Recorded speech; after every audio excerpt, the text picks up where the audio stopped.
Good morning, angels. I got a channel message. Our sexuality is sacred. We must honor ourselves and we must honor our bodies. We must recognize that not everyone has good intentions, and that when we exchange energy with someone, that energy has a lasting impact. Please be intentional and treat your sexuality and your body as the sacred temple that it is. Okay? This is a kind of a tough subject to talk about because not everybody is open to hearing it. You know, there are religious people that believe that we shouldn't be sharing ourselves or our bodies until we get married, and then there are some of us that don't even believe in marriage, okay? Growing up in a broken household, I never saw a healthy relationship mirrored. I never grew up thinking that marriage was for me, and I have never been married, and I don't necessarily intend to get married, okay? And there's nothing wrong with that. But during the early part of my life, I was sexualized as a child, okay? As an 11-year-old, as early as 11, I was sexualized by adult men. And I went out into the world to treat my body carelessly because I didn't believe that it was sacred, because I didn't respect myself, because no one else had ever shown me respect. 111, thank you, Spirit. I'm guided in this, okay? This is a huge, important message for especially my female-identified folks, because a lot of us are taught that we don't have value, that our value is in our sexuality. And a lot of women go out there and share themselves with people that don't have pure intentions, that don't actually respect them. And it's because ultimately they don't respect themselves. A lot of women think that casual sex is a way to express themselves, to show how free and carefree they are. But really all it's showing them and the people around them is that they don't truly value what they possess inside of them, and that they don't truly believe that they can attract somebody who sees that value. And so they share it carelessly with whoever stumbles along, okay? Bear with me here. This isn't going to be for everyone, but the people that need to hear this need to hear it badly, okay? And as a person who used to be one of them, I can speak with conviction on this. Your body is a temple, okay? You're sacred. Especially if you grew up being sexualized as a child, or especially if you grew up in a household of abusive parents or caretakers who told you that you weren't worthy, or who just treated you that way, who showed you with their actions. It's so imperative that we take our power back and recognize that this is our temple. It is the house that our spirit lives in. Okay, and I know I've rolled my eyes at that same sentence so many times in my earlier part of my life, but it's true. Okay, and the people ask me what I'm doing, why I look better at 40 than I did at 25. The truth is, I treat my body like a temple.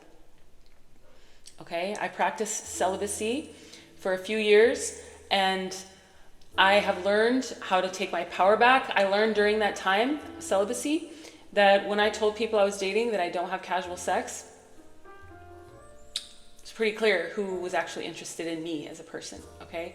It taught me a lot about myself, about resilience, about strength, about discipline, which I have not always had access to. I've had access to it, I just didn't use it. I didn't know how. And since then, I am very particular, okay? The point of this message is that I'm not saying that abstinence is the answer. What I'm saying is, not everybody deserves to even be in your energy, let alone share in that intimate act that really is meant to be a spiritual and I'm hearing evolutionary experience, okay? It's not just meant to procreate. It's not just meant as a way to express love. It's a way for us to connect in a spiritual way while being in a physical body with somebody that we love, okay? And I might sound old-fashioned to some of you, and I don't care. That's fine. Again, this message isn't for everyone.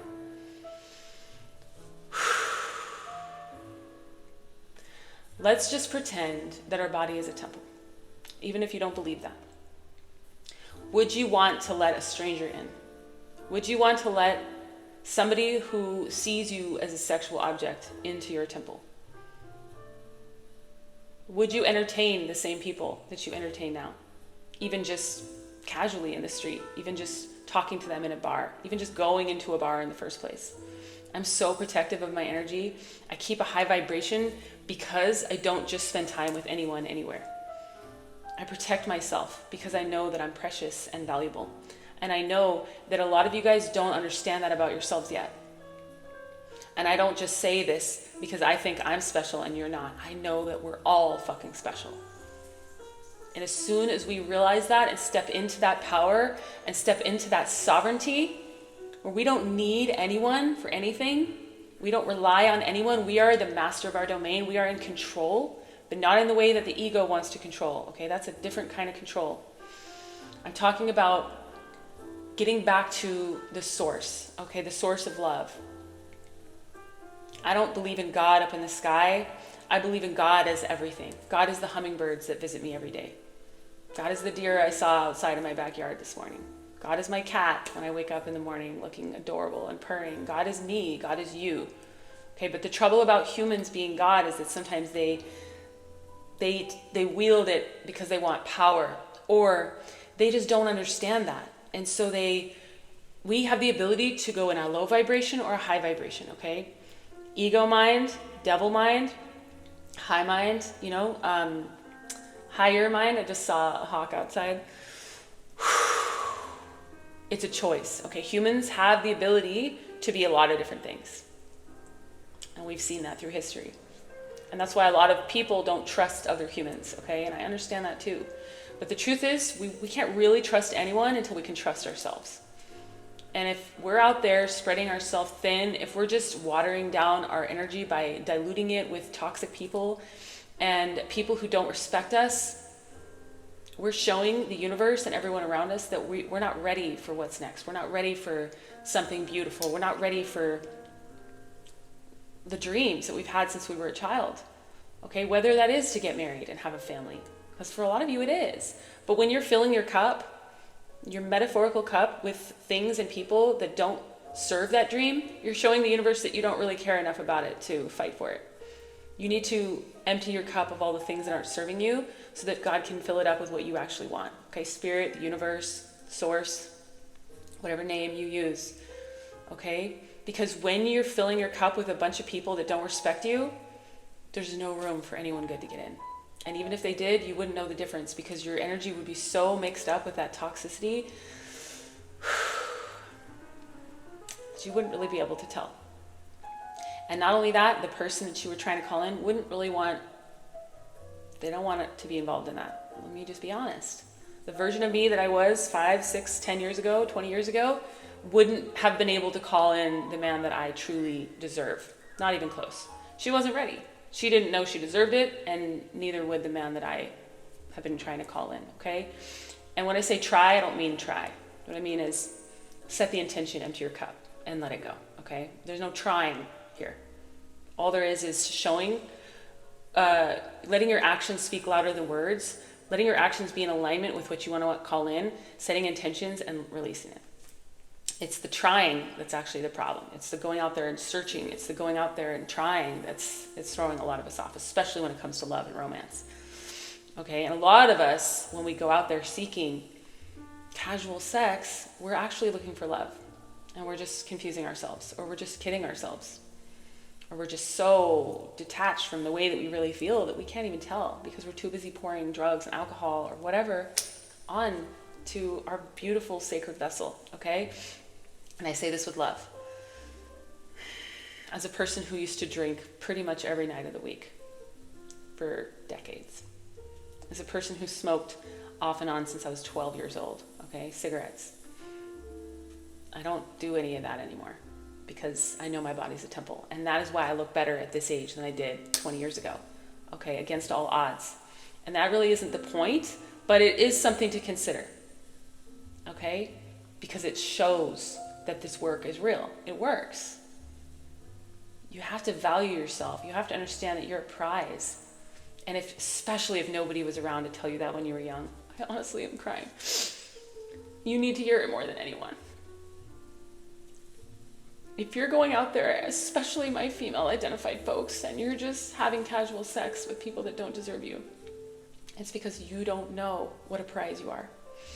So I'm here to tell you, you're worth more than that.